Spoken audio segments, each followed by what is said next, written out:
Yo, Hustle, what's that background? You over there in Venice? That's Japan. Is it? Oh, Mm-hmm. my bad. Your head is That's over Mount there Fuji. blocking. Oh, I see it now. Your head was blocking all of the important parts of Mount Fuji, like the top. Yeah, my bad. You aware that Mount Fuji's volcano? Yeah. Some people don't know. It's covered in snow and ice at the top. Actually, if I'm honest, I feel like most mountains are volcanoes, and so I don't I trust. think a lot of them are Yeah, actually. that's what I'm saying. I You don't know, trust mountains. Like, Yellowstone is definitely a volcano That's a that super is volcano. active. That's the key word there. It's an active volcano. It just hasn't erupted Damn. yet. fam, we do realize why Old Faithful is Old Faithful, right? No. It's an active geyser. Oh, Active well, geysers usually mean volcanic activity. True. Yellowstone True. got all the the mud pots and the steam vents and all that stuff Yeah. that you can go look Yeah, at. like legitimately, all the signs point to active volcano.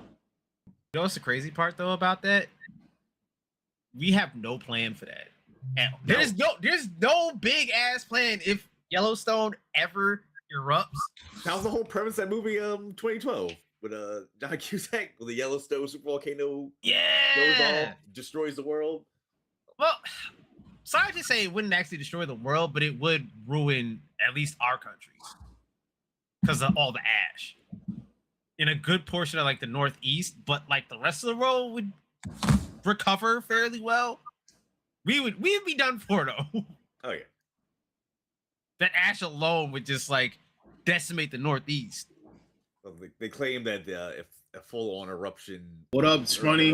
the earthquakes that would happen, tectonic plate change would cause tidal waves, all this other shit. So it might affect some other small islands and whatnot. But, Oh yeah, I never thought about that too. The seismic activity from that. Yeah. So our chat says that. it's now start button science. It's like, Yeah, I know, right? Our chat says that they're at DreamCon. I also know that today is day 2 of Collecticon in New Jersey. So for those of you who are into, cards, anime, I think Make sure you check I think those out. BlurredCon and DreamCon 2027 need to happen. one more time. I think we should try to make BlurredCon and DreamCon happen next year. Like I want as a group. Dude. My dream. If I go Is to it- something like that, I'm filming content from there. You know what I'm saying? Yeah. Like we might not start button and but like Smoney just said that he got to meet Cree Summer yesterday. Oh my god, jealous. I would love to interview her so much. This is the goat. I don't want to interview Icon. her. I just want her to come on and like we just jam out Let's and shoot this like shit. you know what I'm saying? Like I don't want to ask questions because like she's legendary in my book. You Yeah. know what I'm saying? Like she is Casual the- conversation. like between and like between her and Tara Strong, like those are the voices of my childhood, my adulthood, my teenagehood, all of that. No, who also I think does Cree not. Summer's birthday was the other day too, so that's like cool. Like she's probably down. People Really? are No like, voice. Yeah, I think it was like the 7th or something. I think it was actual birthday. You know, voice acting wise, who doesn't get a lot of credit too? Deborah Wilson. She does Yeah, not get a Deborah lot of Wilson? credit. She is a Yeah, very powerful voice in the voice acting community. Like, yeah. Well, now she's like one of the premier like gaming voices because like she's in Doom: The Dark Ages, obviously the Jedi Fallen Order, Jedi Survivor games. She was in Destiny. She was in a bunch of stuff recently. Like it's like taking over. Like Yeah, I'm glad for her, man. Like, she was in Mouse PI. She was in Outer Worlds 2. Death Still Stranding gotta 2, I buy think. Mouse Yeah, PI. like she's been in a bunch of stuff recently. that's Deborah Wilson and Cree Yeah. Summer. And like speaking of voice actors like legitimately comes into that gaming realm because like whether you know it or acknowledge it or not, like without voices, your game can just be all text, like some of these voice actors and like when it comes to things like anime or whatever, sometimes we go, oh, I'm sick of just hearing the same voices over and over again. But you know what's amazing? When you hear one voice actor and then you be like, oh, what voices have you done? And you start hearing some of the famous things that you've heard, and all of the voices are significantly different. Yeah. You know, like, and I know that I can do impressions and things of that nature, but like, I can't guarantee that every role that I did would sound different. So that's a fire. Oh, Phil Lamar was there, and Walter, the Black Ranger, was there. Oh, Walter Jones. Yeah, Walter. The man Jones. that doesn't age. Yeah. You really don't. Like, that man is I think Walter Jones is like 62. Oh. Yeah, Walter is not young, age-wise. Not young. Wait, is he 62? Hold on. I gotta look that up. Man in the chair. I got So 59. we've had our start today. With start button science and start button geography and history lessons, etc. But I also want to just welcome everybody. This is start button. We've been absent for a little while, but I want to just give you guys a little bit of information because it's been the 4th of July. We've had like different holidays, Juneteenth come around, so we have to ask you to pardon our absence, but we are here. We are doing this for you. We wanted to make sure that we got some kind of insight. The gaming industry has been a mess lately. There has been a lot of news that is not necessarily good for gamers. The outlook isn't really looking positive, but we try to remain positive because we're here for the love of gaming. Today, we're going to talk about some of those things that are not necessarily good. They're more or less on the bad side. And the one thing that I want to say and that I want to have taken away from this is that we're not talking about this because we're down about gaming. We're talking about this for information purposes. We're talking about this so that you make knowledgeable decisions going forward with your purchases, with your choices. We have debates, we have discrepancies, we have arguments amongst each other, and there's a lot of information going around, but nothing is more powerful than being an informed consumer. Nothing is more powerful than being on the side of the coin in which you know what you're talking about. Sometimes we put our opinions out here and our opinions are not always correct. Very often, you might hear something troll.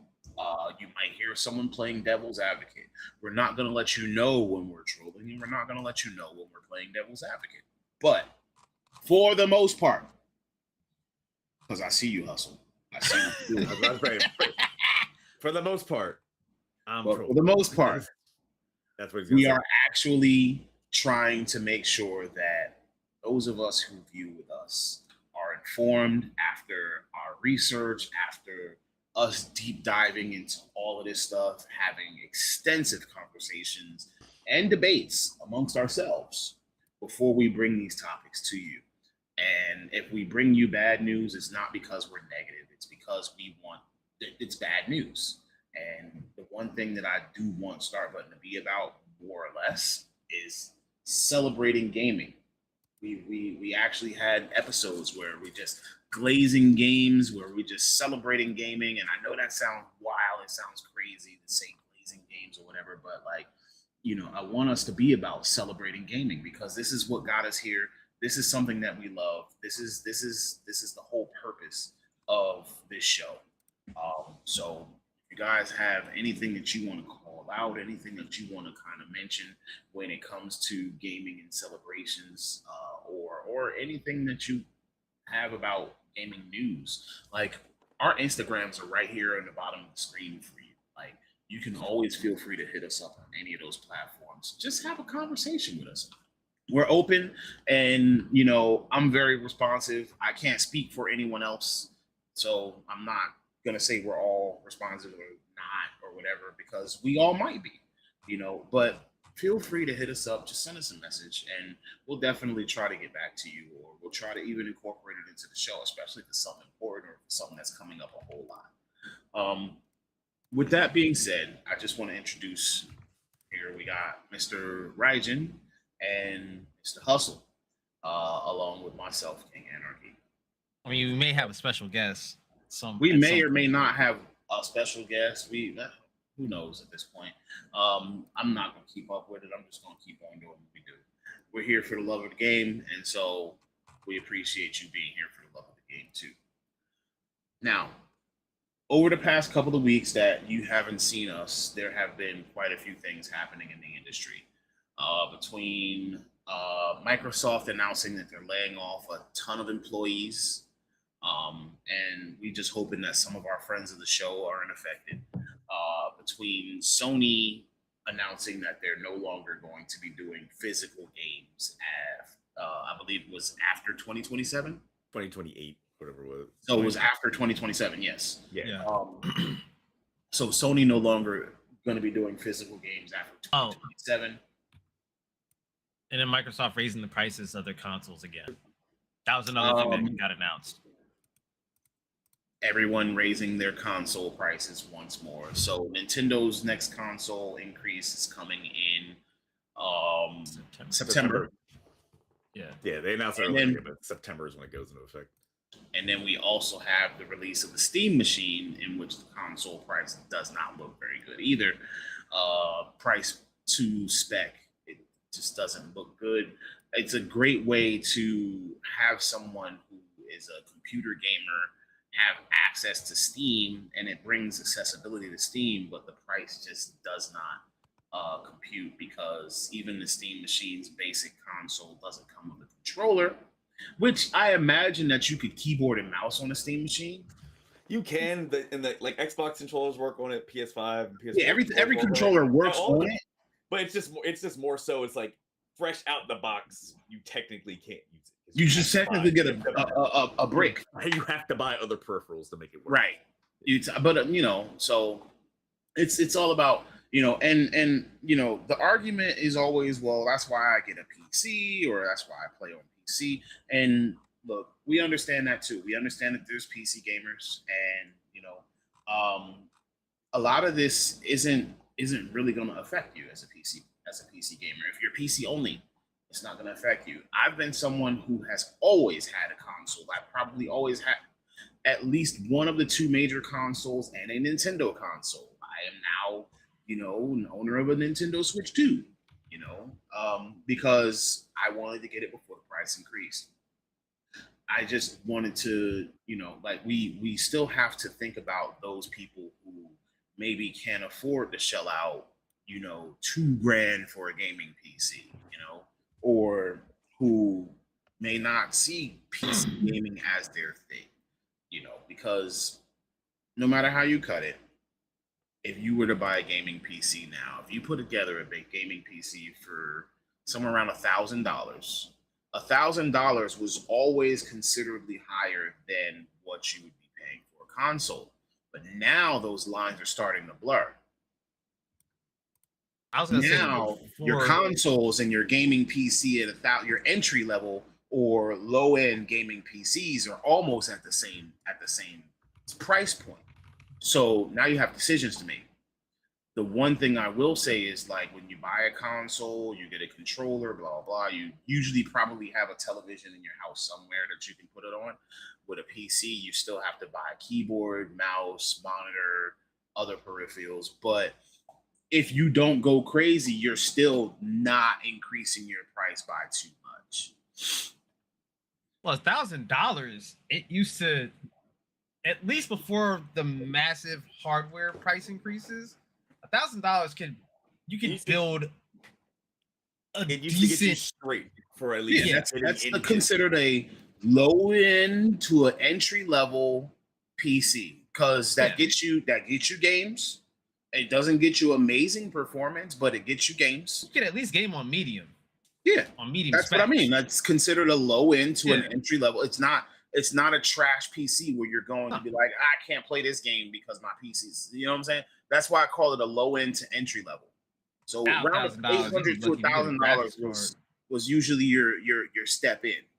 Now it's I don't know what $1,000 is going to get you out of a PC anymore. Maybe two components. and Micro Center. I'm just now, talking about out of a PC. Like that's that's you what know, I'm saying. you might be able to get cheapest a bundle. The cheapest bundle you get at Micro Center for motherboard, like processor and RAM, is like $540, or like Okay. Oh, So, like- for motherboard, processor, and RAM. No, that's just. Let me go back to the bundles. I was just on here because I was curious. So the basic AMD bundle is just 7800 X3D. You get the motherboard and the processor for $450. If you want to add on 32 gigs of RAM, it's not the worst. Can look at some memory pricing, $700. Okay, so $700 for motherboard, processor, and RAM. You add another $100 for a power, $150 for a power supply. So that 100 for a case. 850. That 100 for a case is 950. Then you still Then have to do the your graphics fan, card. your NVMe, your graphics card. So you're looking about $1,600 for an okay PC. For basic PC. Like you can get it. You Yeah. can get away with getting a 5060 or getting like a 9060 XT or something. what's the like price that. on a 5060 now? Because wasn't that kind of 400 something? 5060? No, not that. It's not in the 400s. Oh, I thought you said higher. I thought the price raised on it. 320. 320. Oh, for okay. 56, All so that's right. not terrible. All right, For yeah, that's, 5060 you know what? 5060 That's Ti. decent. That's decent. 5060 Ti or 5060? 5060 Ti. Okay, so that's not bad. That's not bad. Yeah, I thought it was you way I mean, worse. it's still, You that's can still get another away with 300 on top of everything else. if you're being frugal with like parts, you don't not trying to get top of line, you can get away with $1,500 for like a decent starter gaming PC right now. But that's all people need. Like you're not if you're not trying to be playing anything on 4K, you might be getting away a little bit of 2K resolution, but you're just trying to basic 1080p PC gaming that you can get pretty good for $1,500-$1,600. I'm gonna tell you right now, if you want to do multiplayer gaming like PvP style stuff like Rivals or COD or whatever, you don't want to play that on the highest graphic settings at all in multiplayer. That will actually hinder your performance. That won't help you at all. Like, yeah, it'll look great, but you're gonna be getting less FPS, which is gonna make your gameplay horrible. And I play see, Rivals on medium now. see, Shmoney said that you know, he got his pre-built for 900, and that was before the prices went up. Getting a Oh, pre-built yeah, for 900 is a great PC, but when we look at like price of a console, like that's not a great price. It No. doesn't feel good, you know. So yeah, but PCs can do a bit more. And now with all of the AI and all of the components, it's just, Loki, you know, what's up, Loki? it's so much more. Why you laughing, Hustle? Oh, yeah, I'll get the chat. Chat. Loki's talking about the Captain America skin that they got for the summer festival in Rivals. Tell me about it. No. I can't really talk about it on the episode. Yeah, this is not no. So it's a little not safe for work to talk about. It's really not. All right, I'll try to word the message. So Captain America has a swimsuit skin they made for the summer, and NetEase decided to emphasize a certain area Enhance. a lot, and people lost their damn minds.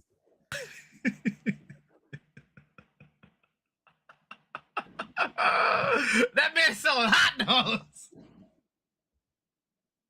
So we just out here giving glizzies.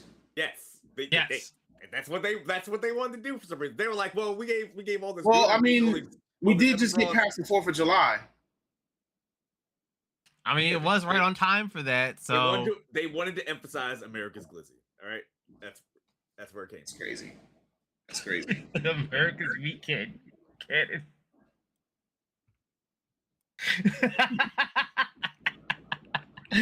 America's Shaboing boy.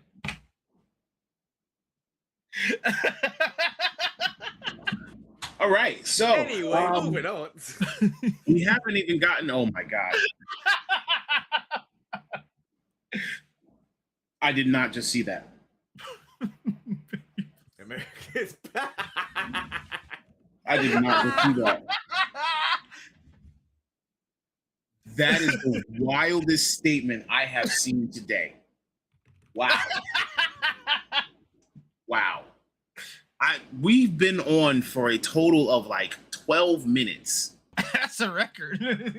And and legitimately, I have seen the word baby bazooka.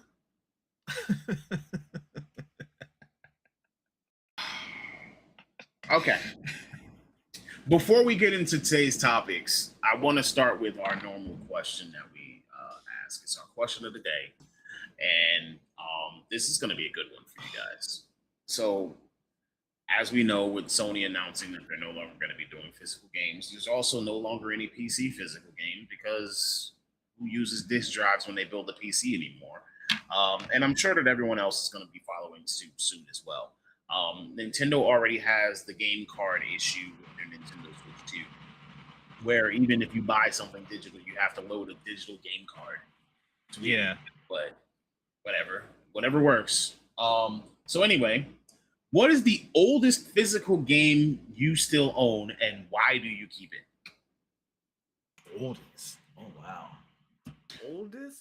I still have my Nintendo Entertainment System cartridges, my NES cartridges. It's not Mega Man 1 because I know I have some older games. I don't remember. See, I have answers, but my answers go in different ways.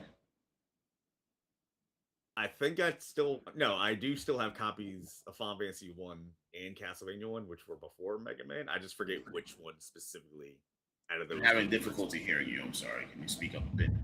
Can you hear me now? Yes. All right. Yeah, I was saying I have obviously all the Mega Mans on NES, but specifically I know Castlevania 1 and Metroid 1 came out before Mega Man 1. It's between one of those two. And also like Final Fantasy 1.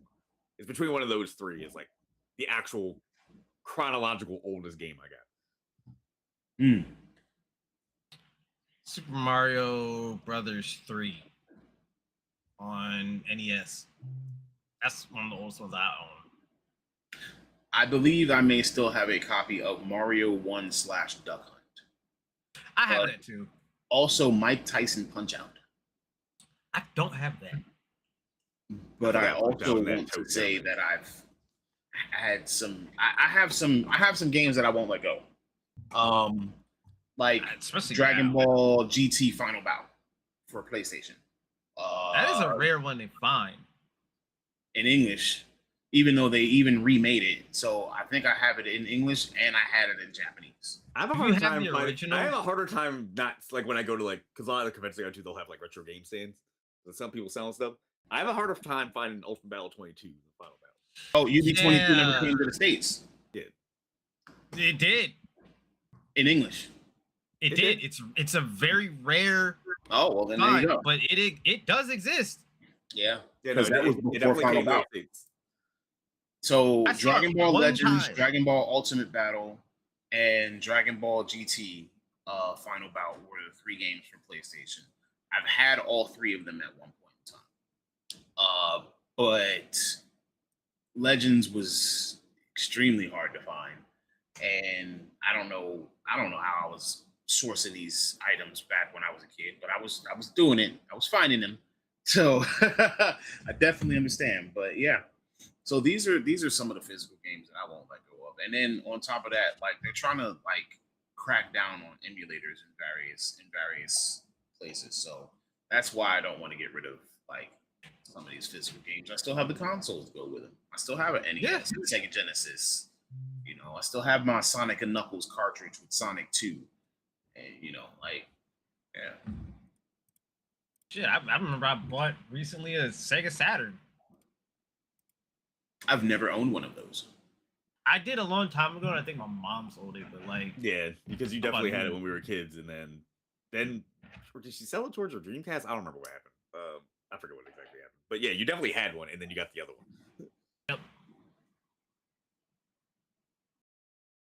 Rock Band 2 for 360, and I like it because you can have the control. You can use the controller and not the guitar. True. Yeah, but the experience is the guitar, though. Like you gotta have a guitar.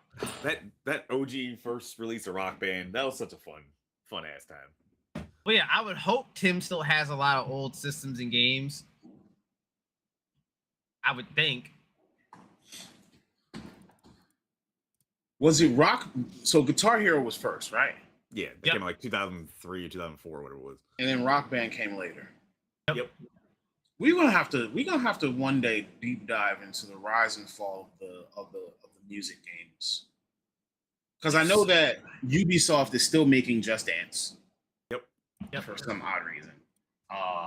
There's- It sells. Like I bought their latest one because it was on sale for like $15. Just like Answer me a it made question. my girl play it. What do you use to play it? The Joy-Cons. It's on the Switch. Use the Joy-Cons for tracking the movements on the Switch. Okay. But they also still release these for like PlayStation. They still release them Yeah. for like Xbox. Without Those, I have no idea how it tracks. that's what I'm saying. Yeah, the PlayStation Joy-Cons has a camera. Xbox, as far as I know, has not made a new Kinect. I don't think the PlayStation one requires the camera though. So how does it Doesn't. track you playing? You know what it is? The Move. I'm talking the That new was PS3. the Move is no longer being made. Move was on PS3. Remember? Or no, wait. You see where I'm coming from? Controllers for the PS5.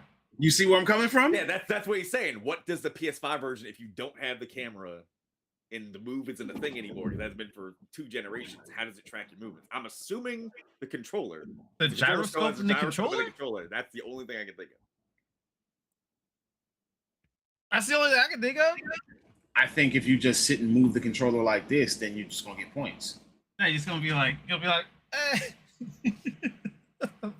with the fucking controller. Apparently, there's an app for the PlayStation version. Trash.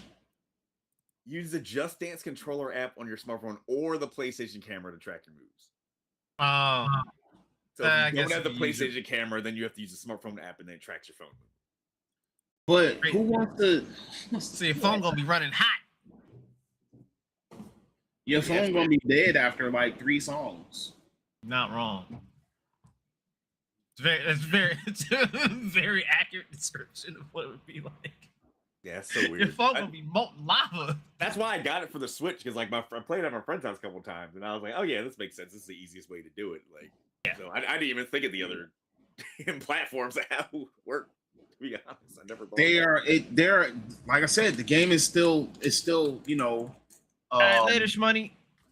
The game is still Gotcha, man. actually alive and kicking, and I don't know how well it sells or doesn't sell, but it's still here. So, what's your earliest memory of buying a physical game like that? Or even going to the store having your parents buy a game for you? Like, Buying and not renting, it would be. I mean, renting well- counts too. But I'm just trying to remember the game that I wanted so much that I asked for to actually be bought in like, and it wasn't just so. Oh, I want to go to. As we talked about $1 million video back in the day, or because live around the corner, Right down the street from my house. I think the first All right. game bought was probably Mario Bros. 3. Like bought because I think we just rented Mario Brothers Duck Hunt, or no, we didn't. No, we never actually had Mario Bros. Duck Hunt. We got Mario Bros. 3 specifically at my house.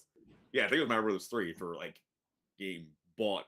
Then when we got the Super Nintendo, that's when we started getting more physical games at home. Stuff like that, like Mega Man X and Link to the Past, Rock and Roll Racing. Oh man, I love playing that game. I think about it. Technically, Super Mario World doesn't count because I was bundled with my Super Nintendo. Oh yeah, that was So- bundled, that's right. My first game was Donkey Kong Country. That's why I specifically asked for that for Christmas. I was like, I gotta have Donkey Kong Country. I gotta have Donkey Kong Country. I tried to get my grandma to buy me Donkey Kong Country before Christmas.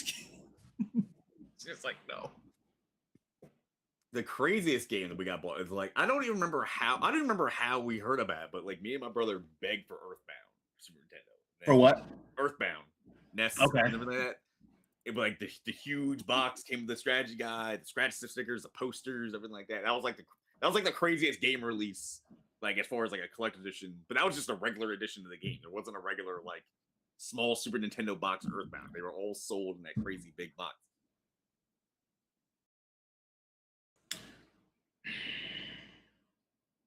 I'm trying to think.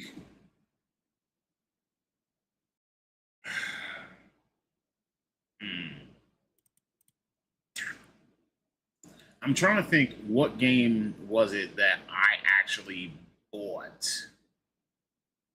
or was present for buying. Like, it's one thing to get a game for a present, right? And I've had some weird gaming stories. There was a time where when I was a kid, I found a Sega Genesis and a whole bag of games in the dumpster. What? That's crazy. Working.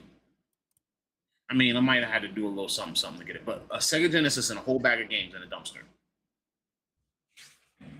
I think it was at my house. So, like, don't ask why I was dumpster diving at like such a young age, but like we were outside, we were playing, and you know, and you know, the dumpster is like across from my house, and so like you know, we were outside, we were just playing around in that area because there weren't no cars. You know, back then, you know, people didn't have as many cars as they do now. Like now, you get like 16 cars per household. Like back then, we could ride our bikes and you know, we was just having fun. We were playing, and the dumpster was all the way in the back corner of the lot. So we're playing close to the dumpster. And as I walk past, and I turn my head and I see like this black bag. It's a black garbage bag. And in that black garbage bag, I thought I saw a peek of a Sega Genesis case.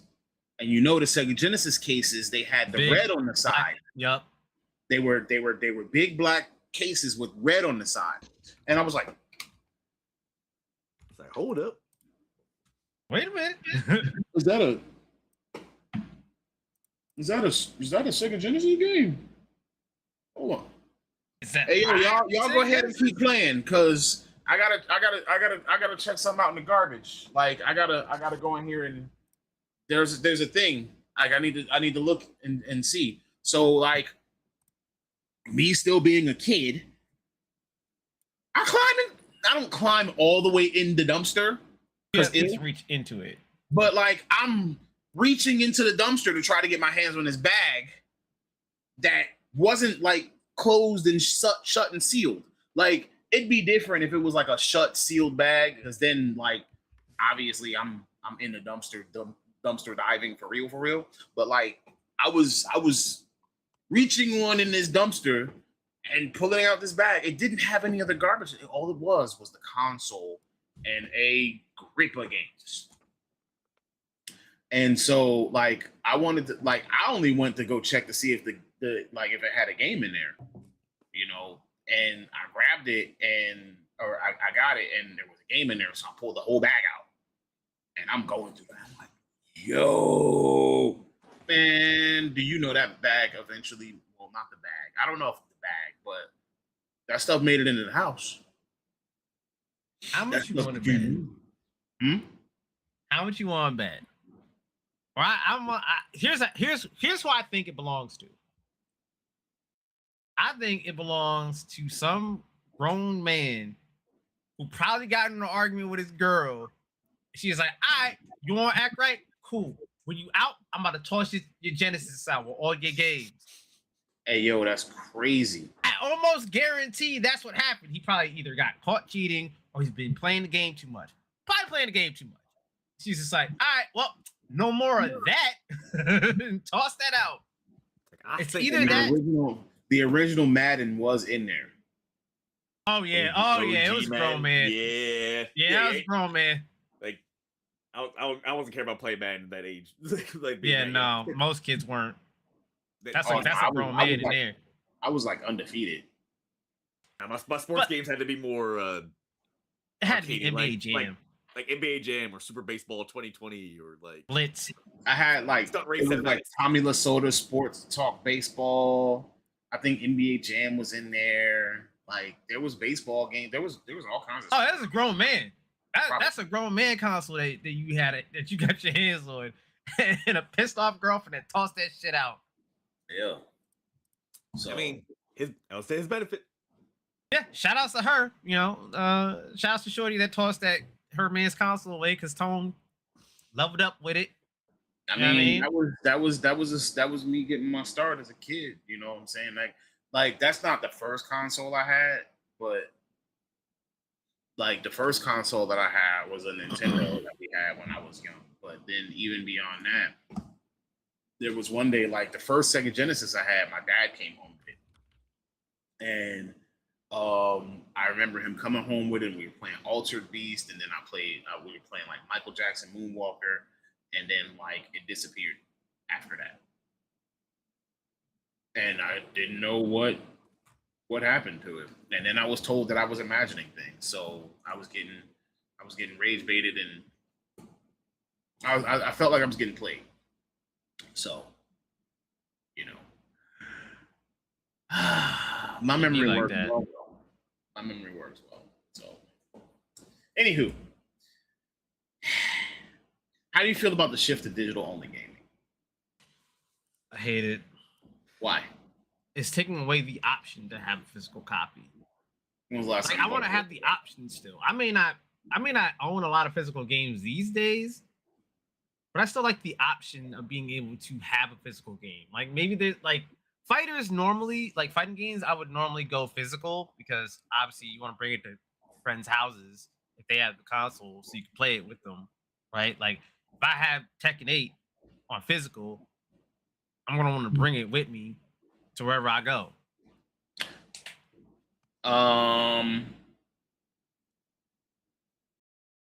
Okay, I could see that. The one thing that I will say in response is that if you go to a friend's house today, Oh wait, my bad. I also want to add one more thing too. I also like the fact that I could find used games. that's the That's thing. a big thing. That's the thing. Saving I was money. gonna say if you went to a friend's house today, you could just log into your account and download it. Not if he has a physical copy though. But I mean, if you bought the digital copy, yeah. But I mean, then it's you not. have to- But I'm just saying, like, if you wanted to play it, like, you know, like as long as you log into your account. Well, I think the messed up thing about that, like going to that point, is I hate how long we have to wait, either install from the disc or download. Either way, you have to wait, which is obnoxious. Like I don't know why they put such a slow transfer speed disk drive in the PS5. It pisses me off to no end to this day. But going with what Hustle said, yeah, it's just like, so I'm hit or miss with what I buy. For my PS5, I've actually bought a good amount of physical this year. I bought Resident Evil physical. I bought 007 First Light physical. I bought Snake Eater Delta physical. I bought most of the big releases I bought in PS5. Soros I bought digital. I'm sorry, Soros I bought physical. It's rare on my PS5 I buy digital unless there's a really good sale on the PSN store. But for the most part, I buy physical. Obviously, Steam is Steam. Like, I'm not getting physical anything on PC anymore. Switch, I am probably 90% digital. Digital? Yeah, because when I'm on the go, I don't have to worry about swapping cartridges and stuff like that. Like if I'm using the travel and everything like that, like I don't. Yeah, have to I worry use about my Switch for travel. I use my Steam Deck for travel. So I need those. I don't want to have to try to keep up with game cards, and you know, I don't want to lose the things that I'm traveling. You know what I'm saying? So the less switching that I do, the better for me. But whereas my PS5, I have my purpose. I'm sitting on my couch on my TV, so swapping a disc isn't a big deal, or especially if it's already installed in the console or something like that. But yeah, no, I don't like I've said this on previous episodes that like I'm not gonna be shocked when we move to all digital. I've definitely said this over the years we've been doing this stuff like that. Like we shouldn't be surprised if we move to all digital. Do I like it? No, because I would still like to buy games how I would like to buy games. Now I don't want to be forced into one avenue and not have any other options, especially with how we've seen digital game licenses be removed from people's consoles or removed off the store or remove access. Like it's just another level of control that they're putting on what should be an easily accessible hobby.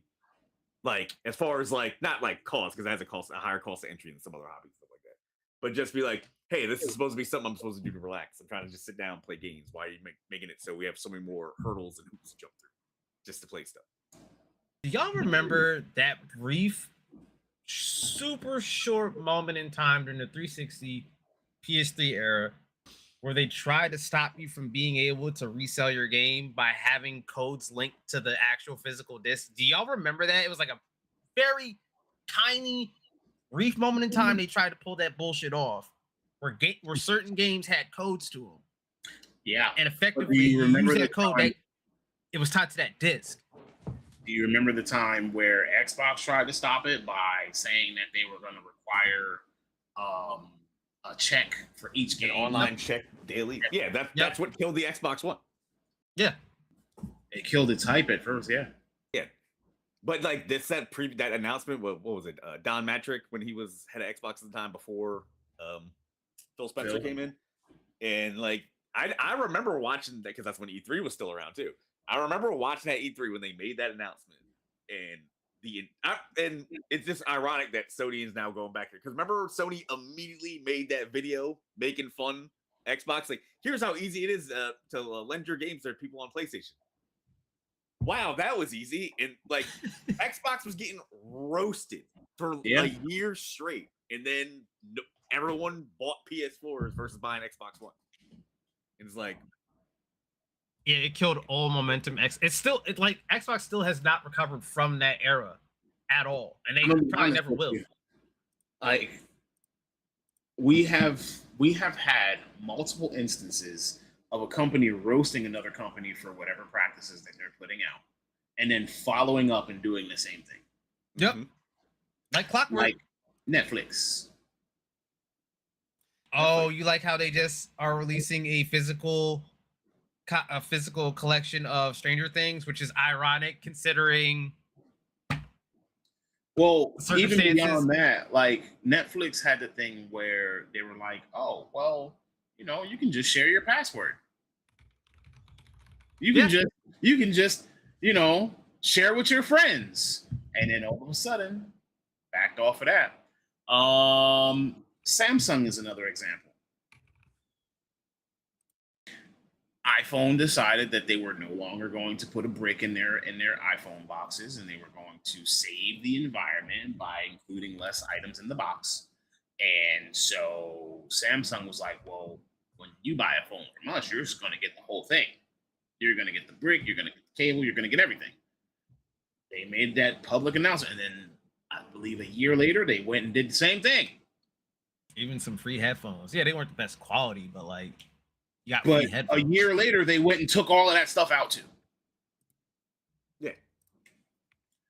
So at the end of the day, all of that stuff is marketing, and like whoever capitalizes on the better side of the market. Like right now, if Sony stands 10 toes down on this decision to no longer make any physical games, there actually could be an opportunity for Microsoft and Xbox to come back and take that spot. It probably won't happen because of the current gaming economy that's happening in Xbox right now and in Microsoft or whatever. But they have an opportunity the same way that Sony capitalized off their opportunity. Like whoever has the cheaper system wins, right? That's usually how it goes. Whoever has the less expensive system currently wins.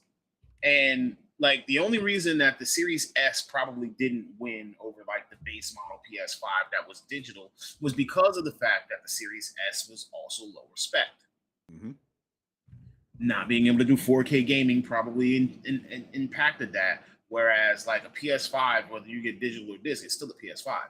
And like the Series S, it's still an Xbox, but it's just not going to game at the same frame rates or the same, you know what I'm saying? Like the same specifications. Like, so that's why it had such a tempting price of only $300.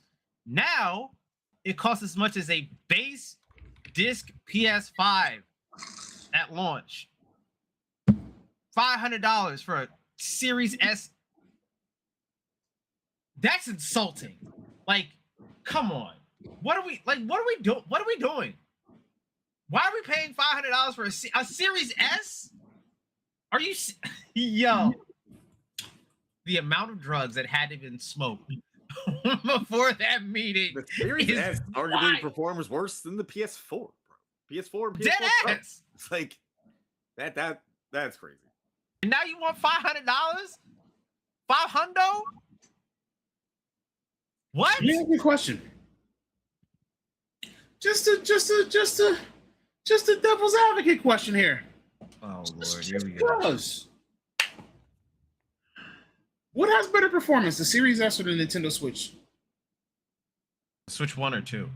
One. I think the S is better than the Switch 1, but not better than the Switch 2. Is it Yeah. not better than the Switch 2? No, I think it's the not Switch better 2 than is Switch better. 2. Because the Switch 2 actually does support 4K. Like it's an upscaling version for certain games, but it actually can do 4K. Does it? Yeah, Metroid Prime 4 is 4K when it's docked. Obviously when it's in the dock. I'm talking about. It can only do 1080p when it's portable at max. But It's also portable. And it also has better games. But yeah, like Prime 4 actually has a performance option, so you can actually adjust it. You want to do like when you're on PS5, you can do performance or you can do quality for certain games, stuff like that. But Yeah, you can but do it I for- asked only about the Switch 1 because the Switch 1 was its comparable price competition at the time yeah, But didn't the Switch 1 also come out before. way before? yeah, I don't like, know about way Series before, but it S. was no, before. for like 3.5 years almost. Yeah. Switch 1 was 2017. And the Series S was 2020. Yeah, same as same as when the Series X launched and the PS5 launched. Yeah, Switch Yeah, was but technically still. part of the PS3, no, PS4, Yes. generation. Generation, yes. Xbox One generation. The Switch 2 is the PS5 generation somehow, but it's the end of the generation. It's weird. Anyway, the reason, even if the Switch came out before, it was still portable, blah, blah, blah. But like, obviously, the Switch 1 barely had any kind of RAM. You know what I'm saying? Which is why Zelda Tears of the Kingdom and, the other one. Breath of the Wild. Yes, there you go. Tears of the Kingdom and Breath of the Wild performed how it did. Like, Yeah. it was, like, Playing hard Tears of the rock. Kingdom on that Switch 1 was rough, but I got through it. But 28 frames per second. I did buy the Tears of the Kingdom upgrade because they had it on sale on the store for like $5. So I was like, okay, I'll upgrade for $5. I think I have a physical copy of Tears of the Kingdom. I have it You digital can because upgrade it. I have it digital because, like I said, I mainly buy a Switch game. But Nintendo on the shop does have a solid deal. When at least they were doing, I think they still do it, where you get 2 full price games for like a discount, for like $20 to $30 off for buying both. So it's like so I bought Tears of the Kingdom and the last Kirby game like in a bundle for $100. So I was like, that's not bad. And I'm pretty sure you can just upgrade your Tears of the Kingdom for super cheap. It's like on, $10. Yeah, that's what I'm saying. I did. Yeah, they had a Yeah. sale. Literally a like couple weeks $10. ago. Yeah. Yeah, they actually had a sale for both a couple weeks ago to get both upgrades, Breath of the Wild and Tears of the Kingdom, for $5 a pop. So you got both upgrades for $10. That ain't bad. All right. So, what was the last physical game you bought? 007. We talked about the first physical. What was the last time you bought a physical game? What's 007? The new The 007 newest First one? Light that just came out. Okay, yeah, the newest one. What console was that for? PS5. PS5.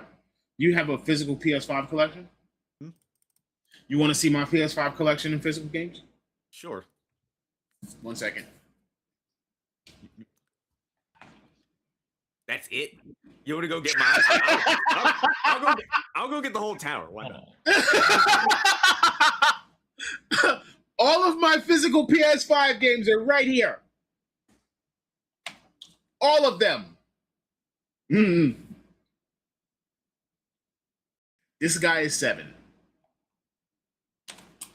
Was it Animal Crossing? Oh, look. The game is actually still in the console. And I it think came my with a last book physical one was or something. it Animal Crossing? Oh, it got a little art book. No, there's wait, a download no. code for a digital soundtrack. I don't even remember because all my games are in storage, so I don't remember. But I'm pretty sure it's either Animal Crossing or something on PS5. You actually own PS5 games, I physical. think, yeah. That's crazy. I have. Oh wow! Look. He actually owns PS5 game. You're one of the first people that I've ever seen own PS5 games on disc. Yeah, I mean, I got. let- What we got Armor Core, Kakarot Steel, Avengers. Chronos, I mean, we should make a statement and have that in your Death Stranding background, 2. just because. got Demon Souls, got Elder Ring, 7 Rebirth, Forspoken, Sorrows, Gran Turismo 7, Metaphor, King of Fighters 15. Yeah, like I buy my games. So are you that guy, that one guy that goes to like Best Buy on release day? Yo, funniest story. Funniest story this year about buying a game physically. Resident Evil Requiem came out. Go to Best Buy because I pre-ordered it. Because all the GameStops near me are gone. Near us are basically gone, except for one that's closed 80% of the time. Like he'll drive by. Some days of the week will be open, some days it won't. It's crazy. Just close the damn store. But I go to Best Buy. My dumb ass looks. It's like, oh man, there's a lot of people. Mad people are excited about Resident Evil 9. I get to the line, and then when I finally start overhearing people talk, I'm just like, wait, it's fucking Pokemon Day. There's a Pokemon drop. 50 people are at the Best Buy lined up for the store for the Pokemon drop, for the anniversary card booster packs that dropped in the boxes. And then I get in the store, I'm like, damn, I gotta wait behind all these people got these goddamn Pokemon cards to get this game. I just want to get my game and dip. That's all I wanted to do. Yep. And then luckily one person was like, is anyone here not for Pokemon? I can help you over here. And I was the only motherfucker in line, like, I'm here to pick up Resident Evil. Last of the Mohicans. Literally. I was like, all y'all damn Pokemon people are crazy for lining up outside Best Buy. Be scalping. And the funny thing is, people were like, "Oh, I'm not." No, the funniest thing was some guy who was a scalper got called out and was just getting roasted by people on the line. I was just like, "You love to see it," but it's like I love to see it, but I know all y'all's are scalping too. Don't be bullshit. I mean, I don't like to assume, but yeah. Y'all scalpers, man. Like, come on. We know what you're doing. And one day we could probably talk about it, but TCGs are in such a boom right now that, like, legitimately, stores have put limits on how many packs you can buy. They're some down stores are now reopening. Some stores are now pre-opening the boxes. The boxes. Yes, like they're cutting seals. GameStop. Oh my gosh, GameStop. Let's talk about GameStop for a little bit, because we all know that GameStop was the proprietor of games, video games, selling video games, consoles, peripherals, etc. Right? But now with gaming, physical gaming being less of a thing, what do you walk into GameStop and see? Cards. No, they got some cards on the back wall, maybe in the corner, but very often they don't have any cards. You see iPhones and statues and like paraphernalia, clothing, Funko Pops, collectibles. Like GameStop is now a collectible shop. And they've expanded into going back to like retro games. They started buying retro games again. And I believe they also started trying to sell retro games again, which is probably going to be the brunt of your business. If you want me to be honest, like going forward, it's probably going to be a good chunk of your business. But GameStop also does sell trading cards. Now, here's the thing. If anybody is familiar with the trading card game and how it happens right now, then you know that you have some really, really, really, really, really popular ones, and then you have some really, really, really not popular ones. I think GameStop only carries the really popular ones, and every trading card game has what is called an MSRP, a manufacturer's suggested retail price, as per every product that is ever sold. So let's say one pack of Pokemon is supposed to MSRP at $5 a pack.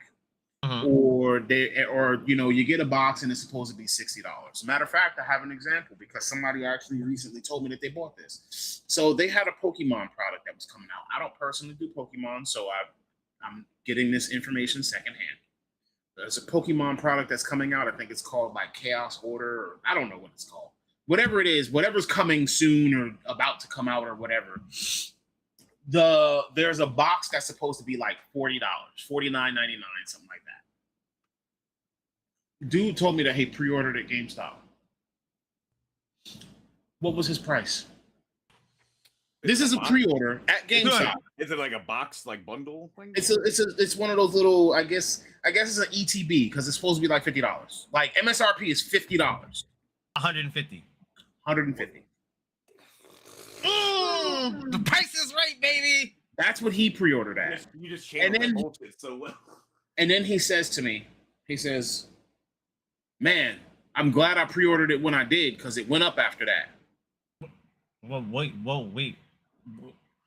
The MSRP went up, or just how much? No, GameStop's price went up after that.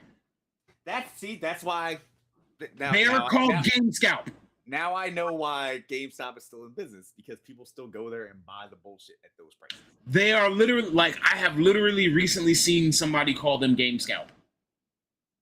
You know you can report them because that they shouldn't be doing. They retailer. They can't do that. But They're your a local major. stores are doing it They're too. not like a small retail business either. They're You pricing report to market instead of pricing to, what you call it? Then again, who can you report them to? Yeah, like the MSRP is literally just, but like it's in the acronym suggested. Like, Yeah, right. They don't, But like, they you are don't- pricing to market, if not higher. that's But yeah, disgusting. he was like, "Man, I'm glad I got it when I did because like right after I pre-ordered it, it went up to 180 a pop." that's crazy. Sure, 180 for a $50 product is crazy. Then again, who am I to talk? I play One Piece, and you know, MSRP for a booster box for One Piece is $120. Now, when all of these sets come out, they are selling at over 200. That's And now we're about to hit the third. It's insane how TCGs Fourth? have gotten so like anti-consumer in a way. Everybody's trying to get rich off of it. That's the thing. We're about Like, to hit the fourth anniversary. Well, we're about to hit the fourth anniversary, and in One Piece, and that is coming in August, and as well as globalization. So Japan and the West are going to get cards at the same time, and that's gonna be a mess. the way that they're revealing stuff and creating hype. We're probably going to see boxes being sold at clean over $300. Like, listen, I get that a good portion. I get that at least a good significant portion of the people in the TCG space are people who are legitimately playing the game and are fans of the game. But there are a big portion within that space who are strictly in there to make as much money as fucking possible. And those people are ruining shit for everybody. Yes, because we're in what is GameStop like, included. we're in a TCG renaissance, right? So They really are. It's kind of crazy. it just happened like all of a sudden. We are literally in a we got TCG One renaissance because Yep. One Piece has gotten bigger. Pokemon is on its 30th anniversary, Magic is and still going strong. Magic is still the doing League of all of these collaborations. The League of Legends one launch. Riftbound is a thing. Like, I legitimately have some Riftbound cards. Oh, nice. I was thinking about starting to get into it, but I think I'm too late. Like, well, I can teach you. I need a damn job first, and then. Well, right now, the cards are dirt cheap. Like dirt cheap. They have a new set coming out, but like, I found a starter deck in Target for $20 and was like, "Oh, let me get it." Really? Yeah. I'll It was have to on the check that shelf. out. And then I just had a homie pick up, because Collecticon, like I said, is this weekend. Just had a homie pick up like 2 other starter decks for me, like, because one for my homie down the street. And they were like $20 a piece. MSRP is $20. So to get cards from a vendor for what the manufacturer suggested retail price is or under, It hasn't picked up yet. no, it has picked Yet. up. Riftbound was when it first came out, because it's League of Legends, number one. Number two, it was popular. So Riftbound, being a card game, when it first came out, was super scalped. Like, you couldn't find cards, and to find copies of just single cards was ridiculous prices. But they started printing a whole lot, and then they made it so that you can use Chinese cards. Like, you can use cards of other languages, and so that kind of tried to help take down some of the prices. And so that, you know, I mean, it devalues cards a little bit, but you still, you know. And so, like I still said, have my fucking WoW cards somewhere in storage, somewhere. I kind of wonder like how much they'd be worth. We're talking WoW cards, not Hearthstone, because they did make physical Hearthstone cards, but they before that, back in like when did that come out? Like 2009, 2010, I think the last yeah. TCG was. They had WoW. They had a WoW TCG. It didn't really take off.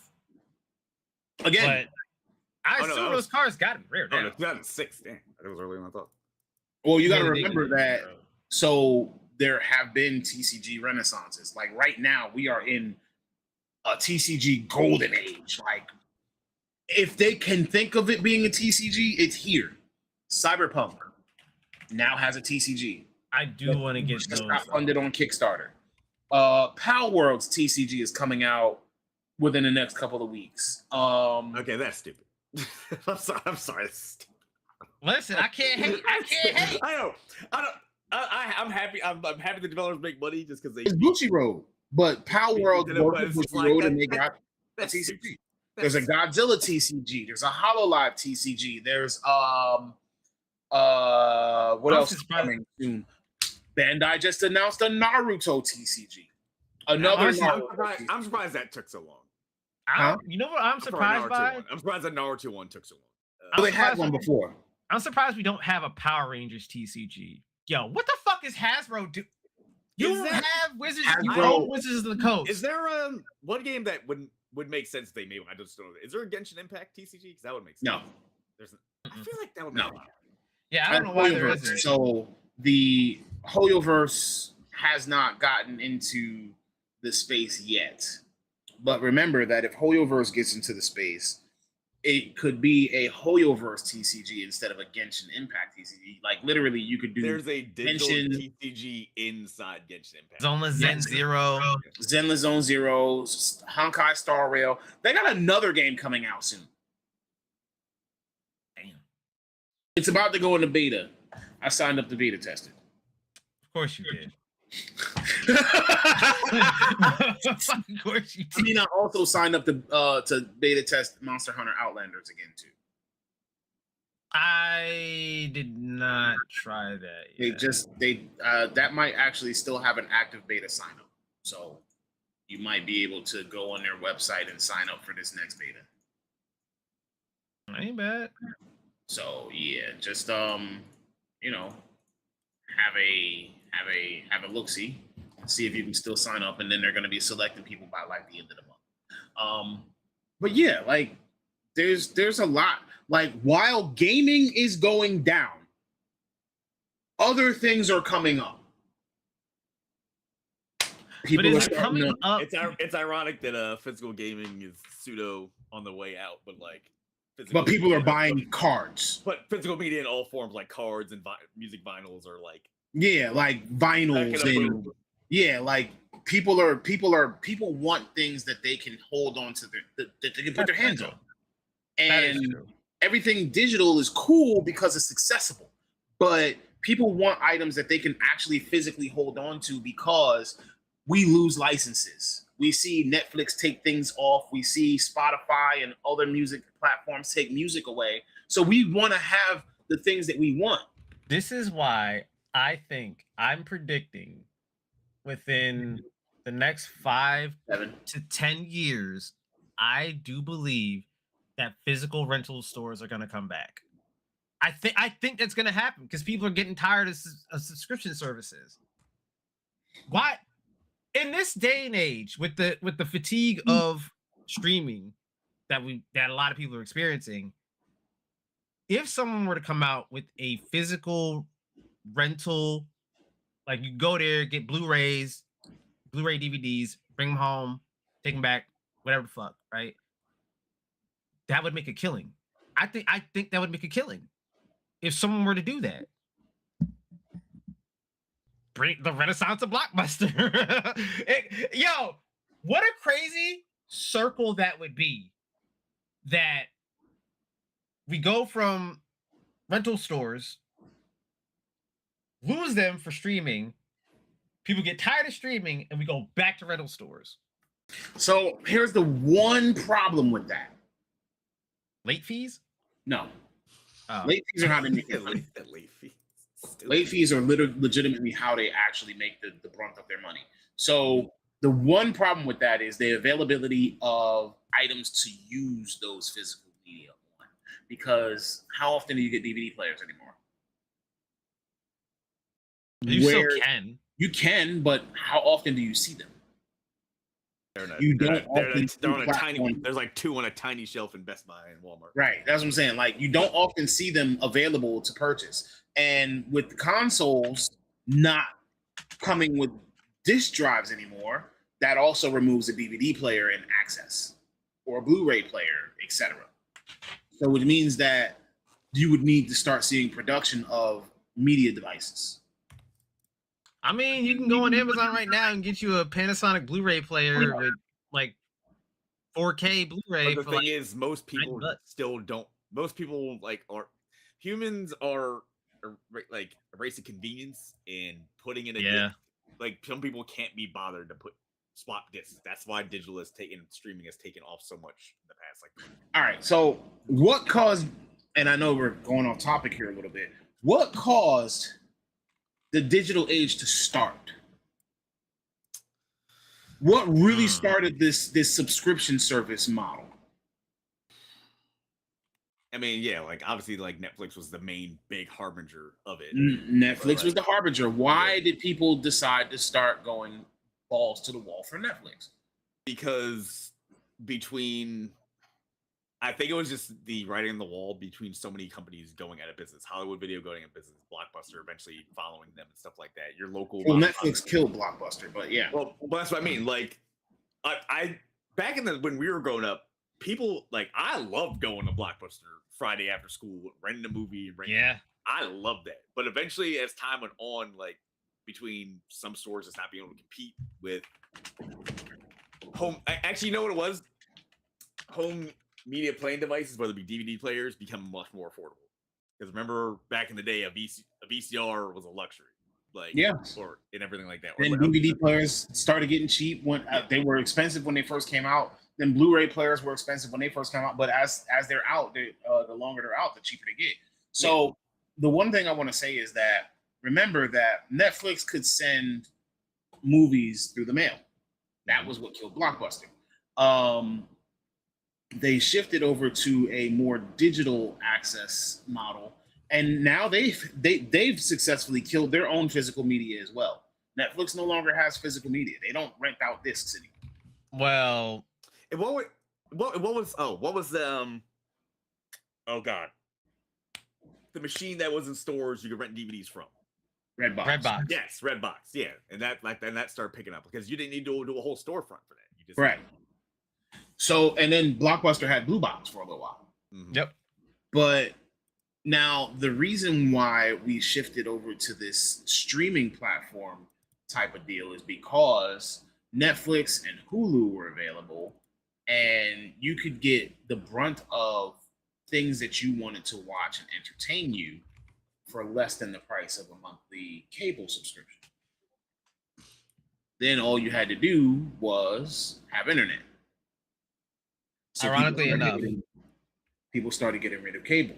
But now, if you total up the price of all of your streaming services, since there's so many, and they didn't all integrate into one platform and just get paid.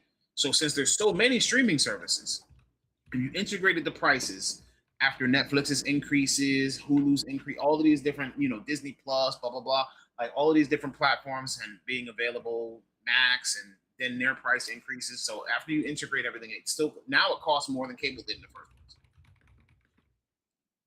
But here's also a thing too. There are still certain areas of the United States that have really poor internet, like really extremely bad internet. Like you can't get good internet out there. And those places depend. It's like 5 mega. It's like some places still only have like 2 to 3 megabits per second download. Yeah. Ironically enough, you know what kept physical media kept those places entertained? That and cable TV still, because the internet hasn't caught up. We're so far behind internet infrastructure wise in the United States that realistically speaking, an all digital anything is not realistic. for the long term. It's not realistic because you're leaving out whole swaths of people in like rural places that don't have access to that sort of shit. And I think that's kind of unfair, right? But like physical movie stores and game stores were the shit for them. Not only that, but those places are also a third space, which, you know, I don't know if y'all know what a third space is, but like it's a place for people to meet, like a public space, right? It's a public space that people can meet at. Like you meet your friends at the video store or the game store. Like, listen, like good memories of our high school in early adulthood is hanging out at Game Crazy, where everyone came in. It was like the community center, basically. Everybody within the Plainfield, Piscataway area, Dunellen too. We all came to Game Crazy. That was like our hangout place, our meetup place. That's crazy because my hangout place was EB Games on 22. Which is weird. It's weird because like and like he drove the Fast and the Furious Turbo Eclipse. And it's weird because like you hung out there, but Sanchez hung out at our Game Crazies, and you never and Alex. So I don't understand how you never came to Game Crazy. That's so weird. That's so weird. Like you should have been at Game Crazy. Yeah, we were putting hours in the Monster Hunter Game Crazy. We really were. I was in the Monster Hunter at Sanchez's house. Which was crazy because then Sanchez would come to Game Crazy and play Monster Hunter with us. Instead of just bringing you to Game Crazy, we could have just had we had mad like multi 4-man ad hoc hunts going on in the same building or the pizza shop right next door. Like, I got in late because it was like we were on Freedom Unite and then went in the Portable Third. But like I got in late and like I remember sitting in Sanchez's room with Alex and Sanchez, and we like were sitting there just playing Monster Hunter, and I was and they never booked. They played with us, yo. That's a wild thing. They were just like they just kept you away from us. Like we could have met up and hung out with you earlier, but they just never brought you to Game Crazy. It's so weird to me. That's crazy. Like, bro, Oscar and fucking Jesse had like a whole guide printed out in a binder for anyone to look through for Monster Hunter shit. I was also a new player too, so I was on Bow. Oh damn! With the gunner armor. I'm just kind of ashamed to admit how much I played for Unite because Hustle was at my house. And remember, I had the weapon trees printed up on my walls just so I didn't keep going on the internet. Like what I would literally get up on PSP like what I need to farm. All right, like and then plan my hunts based around the weapon trees on my walls for my great swords. But like we had so much community back then. Which is why I think a lot of younger gamers now don't understand how things were for us. Like they didn't have that. A lot of gamers have not had the experience of meeting up with a bunch of people. Some people you don't even know. Like we made friends there playing Monster Hunter that we never knew. They don't have that experience. Crazy.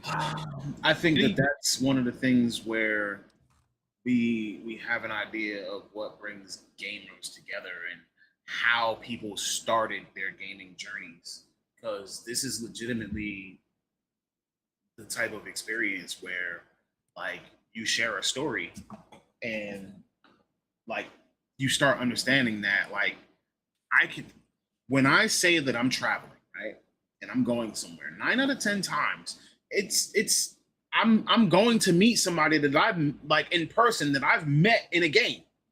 Yeah. Like at this point, I can say that like, granted, we're from the same place. You know what I'm saying? So I could have met you anywhere, but we met gaming. Yeah. Loon. I've met Loon in person. Loon has come here. We met through a video game.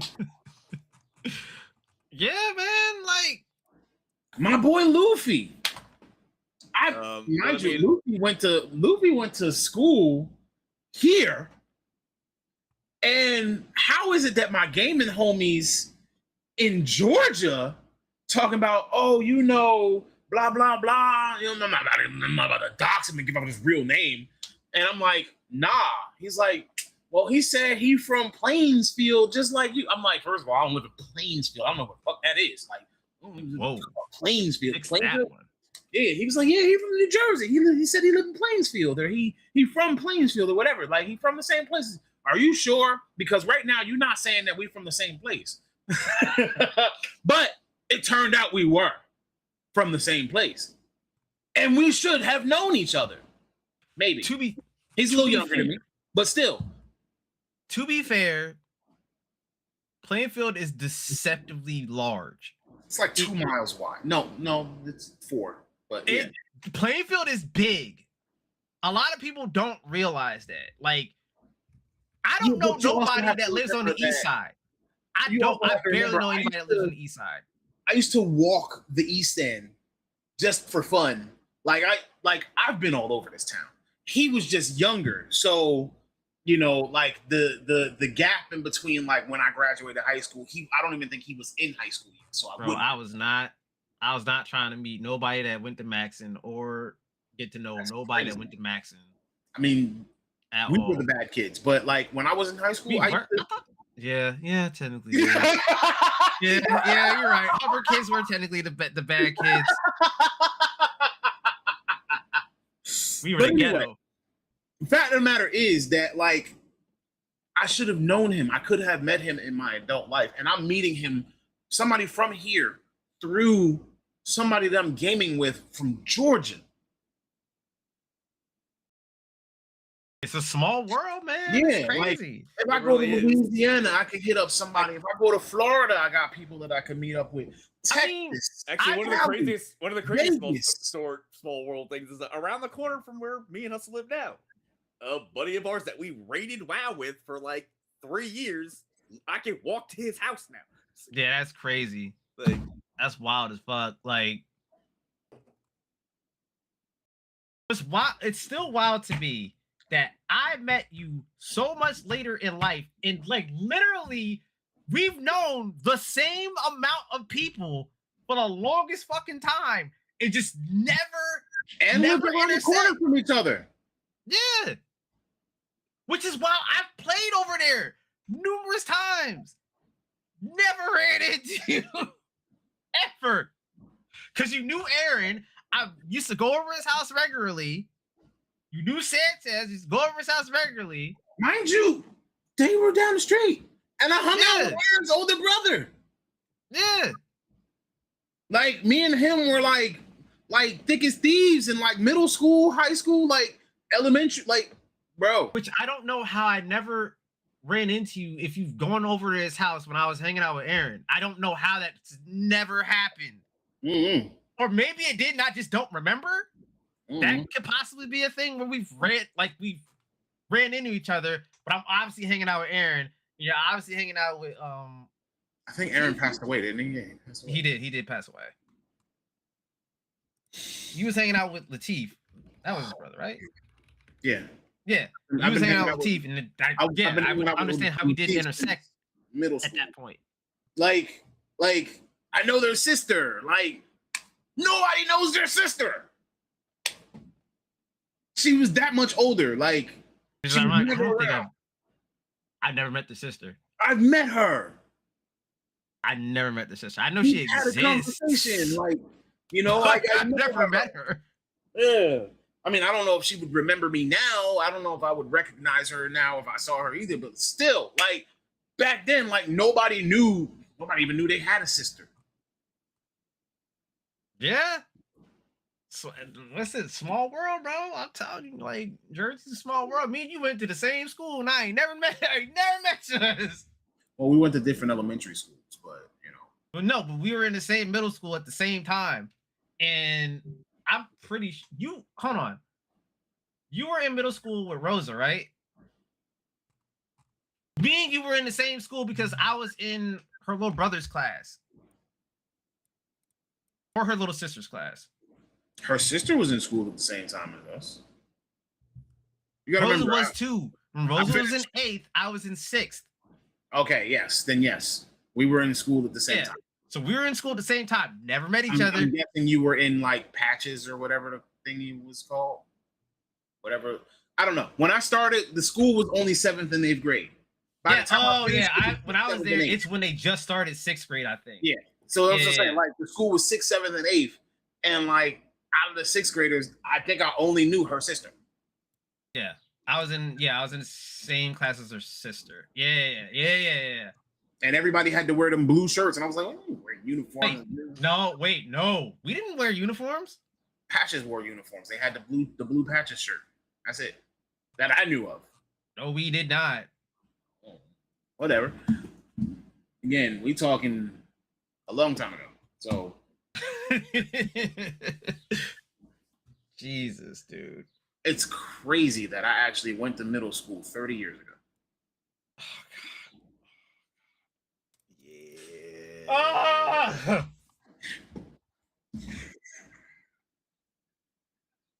Can you not remind us of how old we are now?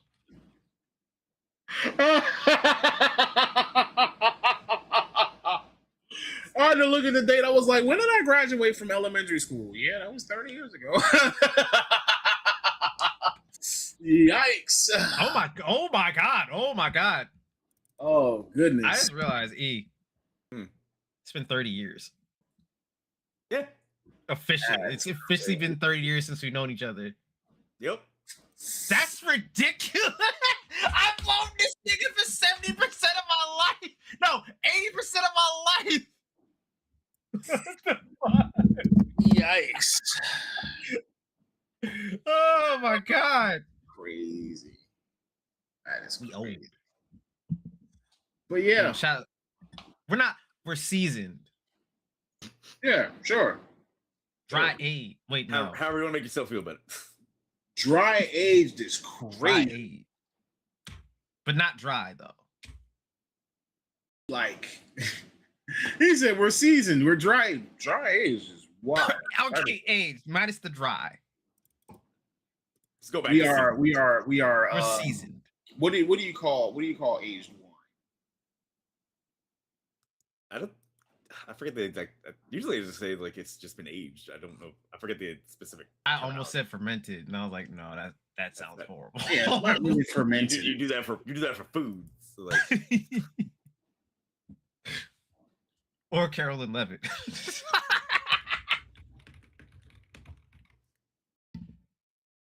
All I'm saying is she's 28 and don't look it. Oh, I just came across something interesting. Mm. So Xbox is potentially going to be launching a disc to digital project. yes, I did see an article about that. By the So I think they called it, what is this? Project Positron would turn eligible physical games into digital licenses.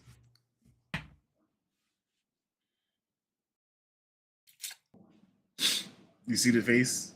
That face is that It face. allows users to insert an Xbox One or Series X/S game disc into a console to permanently link it to their Microsoft account, granting them a digital license for future consoles like the discless Project games.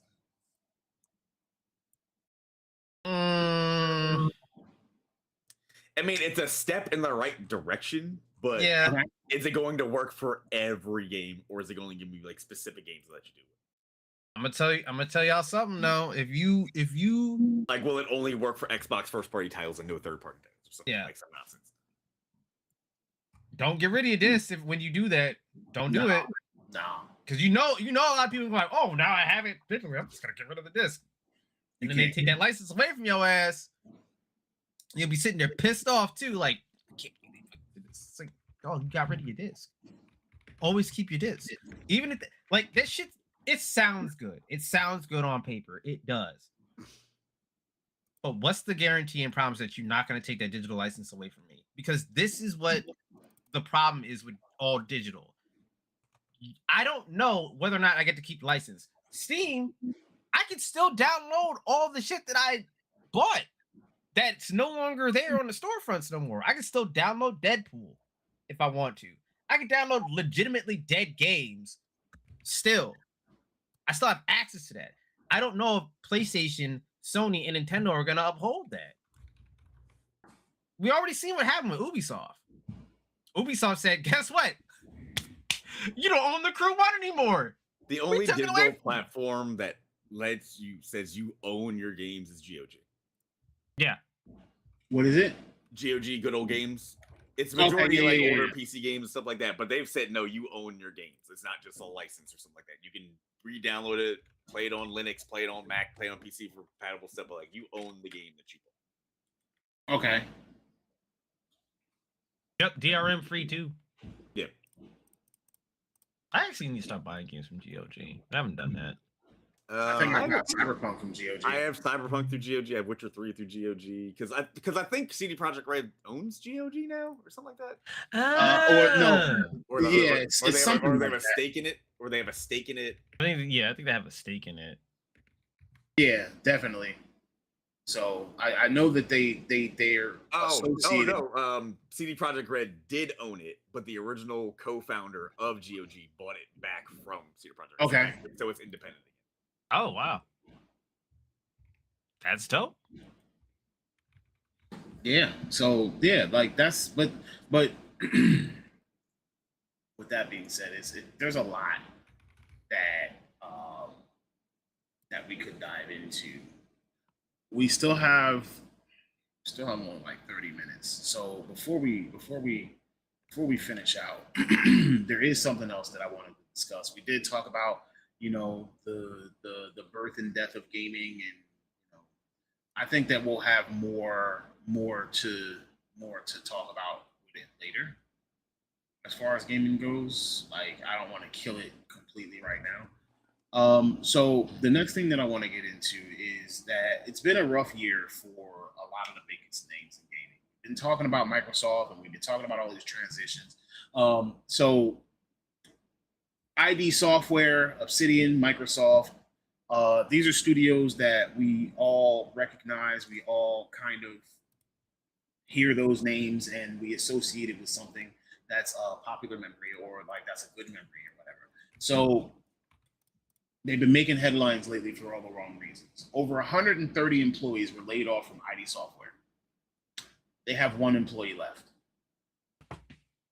And they just released the Doom the Dark Ages DLC. So that one dude's gonna have to fix any bugs or I believe they have one employee remaining in that whatchamacallit, in that studio. One employee. Basically dead. Yes. Obsidian canceled a sequel to Avowed to focus on Fallout instead. I did see Obsidian say they claim they still are working on Avowed too. Even like separate from the whole thing. I mean, I like Obsidian working on Fallout, so they did do New Vegas. And then, even let's see, the visionary behind Xbox's backward compatibility program was let go. So no one's safe. No one's safe. And the reasons are what's causing everybody to raise their eyebrows. So this was if this was just a course correction from the pandemic and the gaming boom, because we had a gaming boom in the pandemic. Remember I said we're in a TCG boom right now. We're in a TCG renaissance. If they can make it, they will. And people are buying it and games are flourishing, but video games are struggling. So is this a correction because people are playing less video games? Are we looking at deeper issues like, overreach, management, mismanagement, the instability of AAA gaming, unsustainability of AAA gaming and development, development costs. There's a lot of things that there's a lot of human costs to these decisions because people are losing their jobs, people are losing their livelihoods, fans are losing faith in the companies that they love. So it's a matter of we've been let down. And now because we've been let down, they have to make changes, right? So if the last God of War that came out wasn't up to par, don't you think that it wouldn't sell, which means that it would cause course correction? Which is possibly, I don't know how much, for instance, look at Sony's decision to not make PC games anymore. How much are they selling on PC? Not a lot. Are they selling more on PC than they are on their consoles? Is it worth the development costs for PC in general? Well, again, the problem is you delay these games launching on PC, and people have already seen the entire game, and they don't want to pay money for something that they could already just watch the Rad Brad But it, stream or but play. at the same time, if you can get every game everywhere on PC at the same time, what's the point of having a console? I feel like that's more for the people who don't want to own a console, but they want to play the games, and it's like, which do you care more, the hardware sales or do you care about the software sales? They care about the hardware. Why? The I know hard- Sony does. Yeah, the hardware. The hardware Well- is the stream for them to sell the games on it. If Yeah. you make it, And if get you the make most everything revenue because Yeah, they if get you- 30% if you of make anything some- sold in their store. exactly. If you make all I don't like it, but I know why Sony did it because I remember that report came out specifically about Spider-Man 2, and it sold like barely 8% of what it sold on the console. Now, granted, you could say the delay was a big part of it. It definitely was, but how many copies would have actually sold on PC if it launched the same day? They don't know, and they're not willing to take the risk. Like, in my opinion, for like something like games like that, just release both at the same time because you're gonna get both their money stream either way.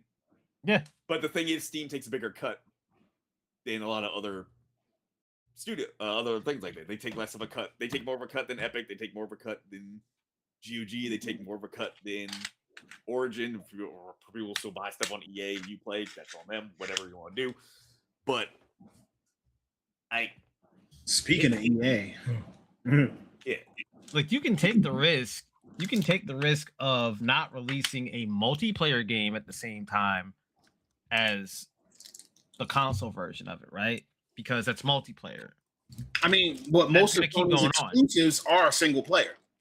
But when it's a single player experience, that first time of release is very important.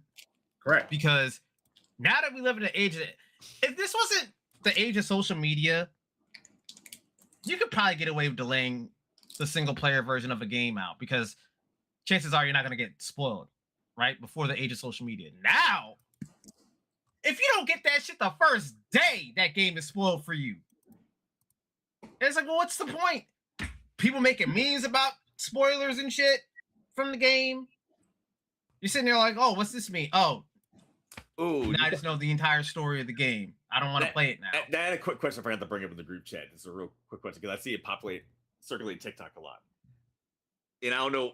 I have an opinion. I'm curious. So people are trying to say that you are still a gamer if you only watch playthroughs and stories on YouTube and don't actually play the game.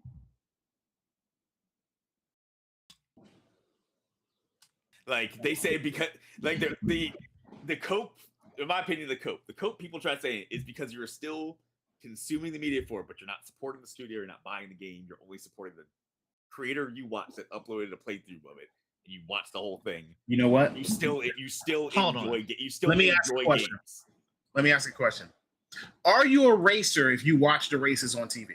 I was literally about to fucking say that. Oh my god. Hey, No, literally, Hey, I was hey, about hey, to man. say that. Hey, wait.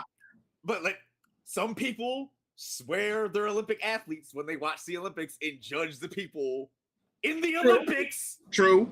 I mean, football, basketball, soccer. Yeah. Look how many World Cup players we have right now. I mean, I actually play basketball, but No, but what I- I'm saying is look how many World Cup players we have right now on social media.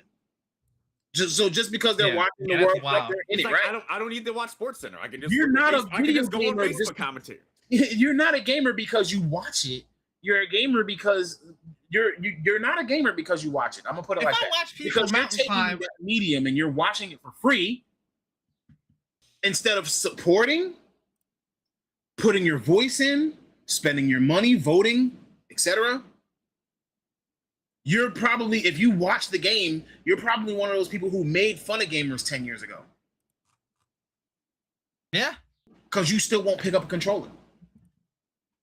If I watch boxing, that doesn't make me a boxer. That doesn't make me a boxer. Your body's not conditioned for it. Just like these people are probably like their minds are like they enjoy the story. So yeah, they're consuming the content in the medium, but it's not affecting the company's revenue, and thus is not helping to get another one of those made. You see what I'm saying? Watching a movie doesn't make you a director or an actor. Going to a museum and looking at art does not make you an artist. Like, you can go look at the Mona Lisa. It also doesn't make you Da Vinci. It don't make you a critic either. No, it doesn't. You appreciate it. You can appreciate gaming. You can appreciate art. You can appreciate movies. But that does not mean that you are within the creation space of that, or someone who does that. You know what I mean? Like, if you watch games, it makes you a gamer. It's wild work. That's wild. There was some creators on TikTok that kept circulating around talking about it, and I was just like, why is this even a discussion? I don't think and this is. I don't care if this sounds gatekeepy or not. That does not make you a gamer. You could be like, "Oh, Hustle, you're gatekeeping." Oh, yeah, I am. I'm gatekeeping. Just because you watch games makes you no. Y'all out your damn minds, because you would never say this. Y'all wouldn't say this about any other thing. You wouldn't say to somebody who watches Formula One racing, "Oh yeah, you're a racer." What? If someone likes to watch planes fly, that doesn't make them a pilot. If I watch birds, does that make me a bird now? Like, are you a pilot because you play Microsoft Flight Simulator? Hell no. No, there are pilots who you do can play use Microsoft Simulator. you can use the information you've learned about Flight Simulator to have like a decent understanding going to flight school, but it don't make you a damn pilot yet. You still gotta do all the damn flight school stuff and actually fly a plane and not die. Yeah, because I played those simulators that have like the actual plane control. That shit is hard as fuck. I ain't gonna lie to you. Yeah, when I was in high school, I did Air Force ROTC, and we had the actual at the time the crazier simulators to get an idea of the cockpit for people who want to potentially become a pilot in the Air Force and stuff like that. And that shit's complicated. It's I still get PTSD from that over 20 years ago. Yeah. Fam, I can tell you right now, if you want to talk about pilots, me and Hustle should be ace pilots. Oh, Star Citizen, yeah, we man. Should be space pilots. We should be taking off and going through, with a mouse and keyboard. Yeah, this shit is hard with a mouse and keyboard. Yeah, I'm good at it though. Not only that, we should be freaking adventurers and seafarers and but Star Citizen was space mining and all that stuff. But hey, just because you play COD does not make you a soldier. I mean, there are soldiers who play COD, but it doesn't make you yourself a soldier. Right.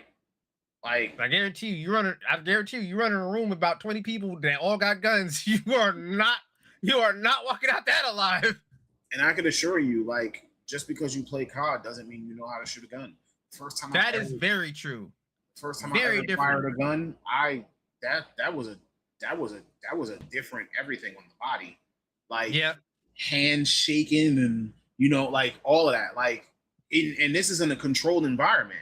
It's not something that your body has to adjust to. I was about 12 at Boy Scout camp when I fired my first one. Mm-hmm. And legitimately, you're fine before you fire. Once that first trigger squeeze is done and you release that round from the chamber, your body goes into this whatever it is. Legitimate. My first time ever firing, I'm like, yo, I don't know what's happening. This is fun, but I can't get my hand to be still. Yep, we fired the fucking single shot bolt action rifles. How is that experience? Because I've never fired a bolt action rifle. It's always been a it is weird. Pistol. Recoil's not that bad. It's not like 22. I don't think it was like a Springfield. A Springfield's bigger than what we fire. I think these were specifically made for teenagers to shoot, specifically for the Boy Scouts. So it's very close to a Springfield. Okay. You have to load bullet by bullet, like load a single bullet, fire it, pull the bolt back, eject the shell out, load another one, bolt up, boom. And you're laying on the ground while you're firing this. You're not standing up. You're steady. Yeah, you have to steady yourself on the ground prone while firing at a target. Oh man, looking at our comments, so Switch One until the day I die, but I still hate Nintendo. Steam all day, baby. So the one thing that I'm not gonna let fly, Nintendo ain't gonna get out this scot-free. They spent 2 years on a lawsuit that would have netted them $30,000 and lost. And lost. Jesus. Nintendo, you are not innocent, sir. They are not. You are not innocent. All the things that we've been talking about when we talk about Sony taking away physical media, when we talk about Xbox, and Sony is taking away physical media just in time for their PS6. Xbox is letting go of all of these people, and the prices of consoles going up, and Nintendo has been looking like the hero. Oh, they ain't raised the price of their consoles yet. Oh, the Switch 2 came out as $449. It's only going up $50. Microsoft has increased the price of their consoles 4 times in 2 years. Sony has gone up on prices 3 times. But Nintendo looks like the hero because they haven't really gone up in price. The price increase was from Switch 1 to Switch 2 when it went up $150 to $200. From $300 to almost $500. That was your main price increase, because the Switch 2, while it has some increased technology, probably would have costed them about as much as the Switch 1 costed them to make. That's what I was thinking too. Like, this is weird. It's weird to see. It was a weird announcement. It's weird to see Nintendo consoles be that high. Correct. I'm used to that was your initial price being like 300. So let's not get fooled by Mr. Nintendo not raising their prices. What happens is they didn't raise their prices yet because they had the margin in case things happen like this. We are in the only generation ever in which older consoles have gotten more expensive. Mm-hmm. This is the only generation this has happened. What's supposed to happen, and this is for the young gamers who may be watching this, who may have gotten into gaming very recently, right? With the generation, the PS5 and all that stuff. This is not supposed to happen. This is not normal. This is not natural. What used to happen is as consoles got older, they got cheaper. They got cheaper because to buy. The technology is older, and so it costs less for them to make. The cost of production is lower now. Now, because of AI, this AI boom we're experiencing, rising increases in RAM depending on who you ask. The demand has costed all the rest of the hardware to skyrocket in price, which is why we're seeing these massive increases to console prices, which also is probably greed too. I'm also going to let you know let's that be real, a lot of it is also greed too. A lot of it's just like, well, here's the thing: if nobody buys the next consoles, then prices have to shift, right? Yeah. No, people are probably buying a little bit here and there right now at whatever the prices are because the prices are egregious. But like when you start raising your prices of your old console to $900, right, and $1,000, and then you release your new console at $700, sounds like a great console to buy. And so all of a sudden, nobody complains about the price increase on the new console, and you've already conditioned the people that $700 is a good price. I'm telling you right now, I think the PS6 and whatever the next Xbox, the what is it, the Gemini, Genesis, whatever project, Helix, and the Helix, they're gonna be $1,000. And if the price of hardware components don't go down, we are going to be looking at the first $2,000 consoles at launch. Steam Machine. Well, Steam Machine's more of a compact PC, but that doesn't know what it's trying to be. Yeah, it doesn't know what it's trying to be. It's still gonna be a niche thing. We talking about major console manufacturers. The PS6 and the Helix are going to be $1,000. I guarantee that if the hardware It's components open out, possible. they're gonna be 1,000 Very possible. I'm because the just cost of saying that production. if it comes down to it, right? And if the consoles aren't selling, you could see them using this as market data to see if people would pay that. I mean, What they are got the the sales market data. numbers? They got the market data on games because Right. Grand Theft Auto. And this is where I brought the attention to Nintendo. Nintendo, you ain't innocent. $90 physical games. You That ain't was innocent. wild as fuck. That You was ain't innocent. wild. You've done some egregious things. You might not have gone up on console prices, but again, I estimate it's because you had the margins because Y'all tried it. Probably didn't cost as much as you think it cost, or as much as we think it costs for you to make it. Plus, you knew it's a loss leader anyway, so you knew that you were going to sell over blah blah blah millions of Switch 2s, and so you were like, we're just going to sell this for this price. But $90 physical games, $80 digital. Nah, you tried it. We just got into $70 games, and you already trying to go to 80. And That's not the first time. Like, there has been a game in the past that cost $100 off rip for launch. Yeah, like Chrono Trigger was one of them. Chrono Trigger. There was a lot of Super Nintendo games. Yeah, Chrono Trigger, Link to the Past, a lot of those games. Super Metroid, a lot of those games were. How much was? Were what? Original Earthbound. Earthbound, I think, was like 120 when it came. God damn! But that was an actual collector's edition, though. Like, it didn't have a regular release. Yeah, I'm talking like regular edition Chrono Trigger. I think was like $100, and $100 then versus $100 now is a completely different $100. Yeah. Yeah, because I think games were supposed to be 50, but stores like Target, Kmart, $40-$50. Target, Kmart, Software Etc., Babbage's, whatever, Funko Land, whatever store you shopped at, the MSRP wasn't really like a thing. They were like, oh, I distinctly remember seeing Kmart ads seeing Link to the Past for like $100, $110, or whatever it was, or Super Metroid for $80, Donkey Kong Country 2 for like. Well, you gotta remember back then Toys R Us existed. Yeah. So if you couldn't beat Toys R Us and you just wasn't. Donkey Kong Country was $60 at launch.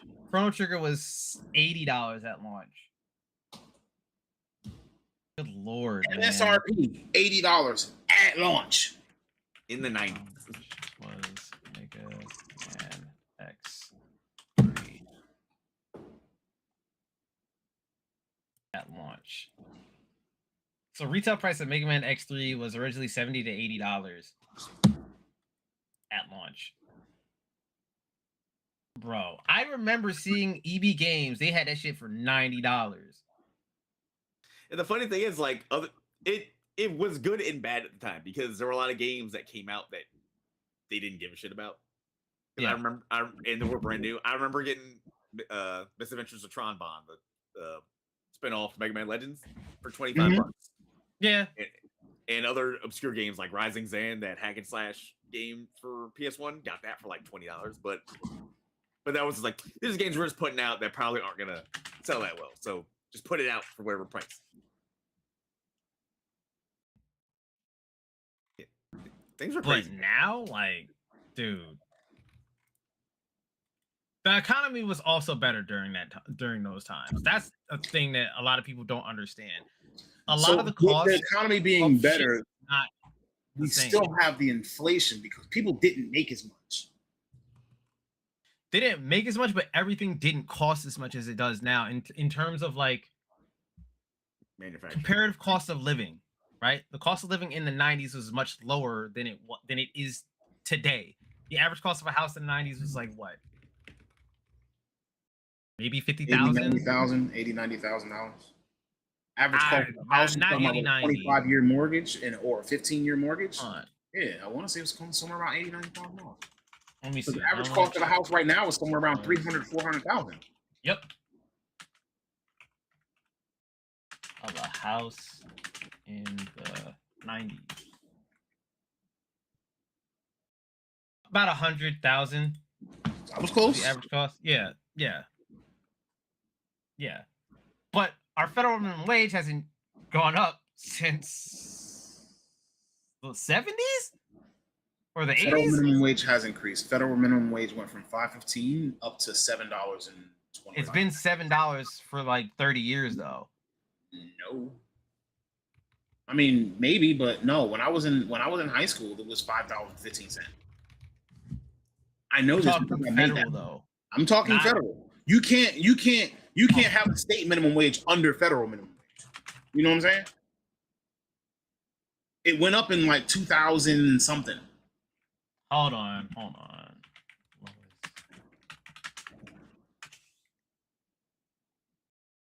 So 725 is a state minimum. No, that's Is also a- federal, is- but is- it was 2009 is when it became 725 for federal. See, there you go. 2009. Damn. So yeah, we're 17 years later, it's still no increase. But before that, it was 5.15. Yeah, I'm looking at the 97 was 515. It changed it to 585 in 2007. 2008 changed to 665, and then 2009 725. Granted, apparently, Wyoming and Georgia list their state minimum wage as $5.15. But because of the federal minimum wage, it supersedes that. But if there wasn't any federal minimum That's wage, what I'm saying. You can't have Your a ass state should be minimum wage, paying- your ass less would be than a making federal. $5.15. That's which means that they Yo. just have not updated it since the 90s. niggas hate. But Yo, they like hate legitimately, you people. cannot have a state minimum wage lower than the federal. Like you can, Yeah. it can be lower. It just ain't gonna. You can't get paid less than federal minimum wage Yeah. because otherwise that business is in trouble. I know DC has the lowest. I'm sorry, the highest minimum wage. I think it's like $18 or $19. God damn. Which is weird. What's New 'cause it Jersey? should technically What be New New York Jersey City. minimum DC cost of living is crazy. That's why. I Yeah, did but not know that. what's the minimum wage in New Jersey? $7.25. It's 15. 1592. Okay. Oh, yeah, they did raise it. For Hey, final, man, it be like that. for final. All I'm saying is the 90s, you had better. You had the cost of living was better. Yeah, but it's fine. So people had extra money to throw around to buy you the games and all that shit. Now, listen, good luck with that. Food costs too much. Rent costs too much. Car payments, gas is too much. Everything's too much compared. Like, so again, I keep saying, like, the economy does not support $80, $90, $100 games today because people can't afford that shit. Yeah. So with Because all the that being 90s, said- yeah. with all that being said, right? We've talked about consoles, we've talked about games, we've talked about studios closing, we've talked about people getting laid off. And the one thing that I can say is this: at the end of the day, hopefully the smaller indie studios, like look at what Power World did. You know, hopefully the smaller indie studios can take shape and kind of replace some of these larger studios. Maybe we get some smaller indie games that are delivering amazing experiences at a decent price. Maybe not. But Please support indie studios. They're really kind of Yeah, carrying. like, the torch problem right is now. that means that you have to try games that you normally wouldn't, or you have to try games that don't have reviews. Like A lot of them have demos, so you can always try the demos. Yeah, luckily demos are coming back. a back, yeah. Well, I mean, on top of I'm demos always being download back, you demos. also have Game Pass. Yeah, So- Game Pass is still very economically a smart idea to have.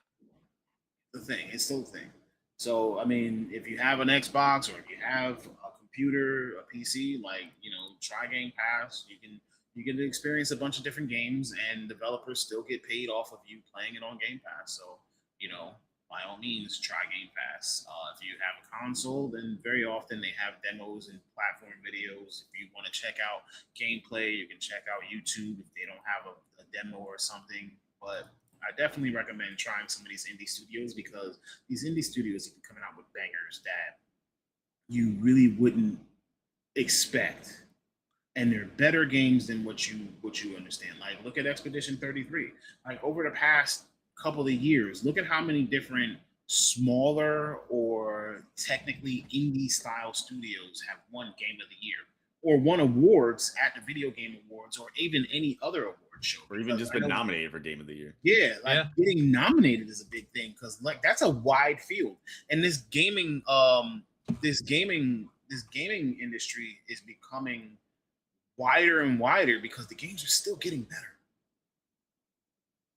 There's no way that there's nothing to play. Y'all got tons of shit to play. Y'all just don't be playing games though. Unless you're playing college football. Y'all still don't learn. Y'all still don't learn your lesson, huh? Y'all still giving money to EA and 2K and all that other shit. And Activision. You niggas didn't learn nothing. Every single time you go for the okie doke and they play you. When you had tons of other games you could play that don't play you and actually respect your time and your money. You know, if you're looking for a Sims alternative, you got Paralives, you got Inzoi, but nah, y'all want to still get robbed for your pockets by EA, who charges you for every little. They charge you to have a dog in The Sims. Yes. Yeah, but they give you the whole expansion. They give you the game for free. Is it really free if you have to pay thousands of dollars for DLC to have the most bare bones basic functions? Oh, you want to live in an apartment? That'll be $40. Pay that up. Oh, you want to own your own business? That'll be $40. We already at 80 now. We already at 80. Oh, you want seasons? Seasons. That'll be $40. Where we at right now on that price for just basic bare bones functions?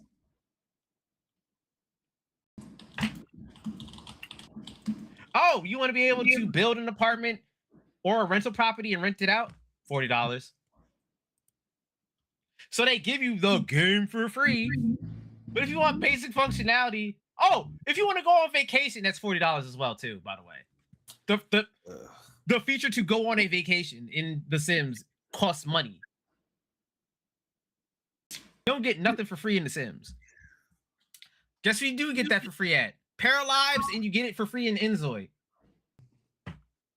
Which I'd rather go get money to EA for The Sims though, so you know. They have alternatives. There's alternatives to everything that you want that don't rob you blind, but that brand loyalty is crazy. Like I think a lot of what is the problem with gaming is brand loyalty. Mm-hmm. Brand loyalty to a console, brand loyalty to a game series, brand loyalty to a dev/publisher. At the end of the day, a lot of these are just companies that don't give two flying fucks about you. They just see you as a wallet. Choose wisely. Don't fall for the okie doke. Stop being loyal to these brands that don't give two flying fucks about you, and go to where you're actually, appreciated. Well, at least the illusion that you're appreciated. Because we know at the end of the day, they're just companies. Find alternatives. You don't have to play Call of Duty. You don't have to play that shit. You can play other. It's a shooter. There's tons of shooters out there you can go play. See, I don't want to be blasphemous on a Sunday. What do you mean? I don't want to follow it up with a hallelujah. Sports games. I don't know. You're kind of screwed on that one because but they own the license. It's licensing that you can't really get like NFL, NBA, and multiple other players, which many other places or indie places. Which honestly, that should have been illegal to do. I don't think. What is it? A company should be able to hold the exclusive licensing to a professional sports conglomerate or professional sports agency. I don't think any company should be like, well, I can make all the NBA games, I can make all the NFL games, and no one else can ever develop one. That's bullshit. I don't think that should be possible. All it does is stop competition from actually happening, which that's why it occurs. So they cut the competition out. Oh, there can't be another NFL game. We make that shit. You gotta come to us, baby. No one else. Oh, you want another NBA game? That's us too. What? That's crazy. That's crazy. Y'all never gonna get another NBA game ever from anyone else. Just us. Well, Same thing with wrestling. Part of that is because companies like the NFL, companies like NBA, they sign these exclusivity contracts. Yeah. And that started the issue to me. Oh yeah. That started the issue. Yeah, remember when EA they were the only ones that could make NFL games for like the longest time? Like, oh my god, dude, what the? I mean, they still are. I think the license is still exclusive to EA. For the NFL, I think they still have the exclusivity contract, but the NFL, well, not NFL, EA also like doesn't have like exclusive rights to FIFA. I mean, I don't think they ever did to all football clubs. So that's why they're now called like FC 26 and 7, et cetera, et cetera. So, you know, but see what happens. But NFL and the NBA and FIFA, they don't care because they get a lot of money off the licensing, so they don't give a shit because it's like, well, if we get all that money off of this major publisher, when it's like you could make more money if you just let everybody make goddamn games off of it. Stupid. It's so yo. The short-sightedness with corpos is insane. It's like y'all don't see the bigger picture. Y'all just focus on like what you can get now and not long term. And it's dumb. People are more happy when they have like people are more willing to spend money on a good game or good games of that. I was excited for NBA The Run, and I heard it was trash. I was like, well, there goes my hopes. Again, like, here's the hoping we get another NFL Blitz. Here's hoping that we get another, NFL Street, NBA Street, NFL Street. Yeah, any of that. But something. For now, I think that this is all we can do. With that being said, I think that we're out of time. So, I do want to just take a moment to say thank you everyone for joining us. And like I said, it's been a little bit of time. We haven't been able to connect with you. We will try to come back as soon as possible, but it's summertime. It's a little hard sometimes, especially when everybody's out living lives and these holidays are touching grass. These holidays are coming up repeatedly, and so it can be a little tough. And then on top of that, we've had storms and things here where I live. So power outages and things of that nature. It's been a wild time, but we do apologize for the break. We hope that you've enjoyed the show today. Support games, stop killing games. Find your niche, find your avenue, find your lane, and just play that. It's always cool to be a gamer, no matter what it is that you're playing. Gamers are still gamers, whether you're a mobile gamer, a card gamer, a gamer. Cozy gamer. Yeah, cozy games. Like, it doesn't matter. Gotcha games. You're a gamer. Enjoy your games. Have fun. We're here because we want to support these people, and we want these people to keep making the things that we love. With that, I give you our goodbyes, and remember that if there's ever anything that you want to do, all you got to do is press the start. Yeah. Peace. Later, y'all.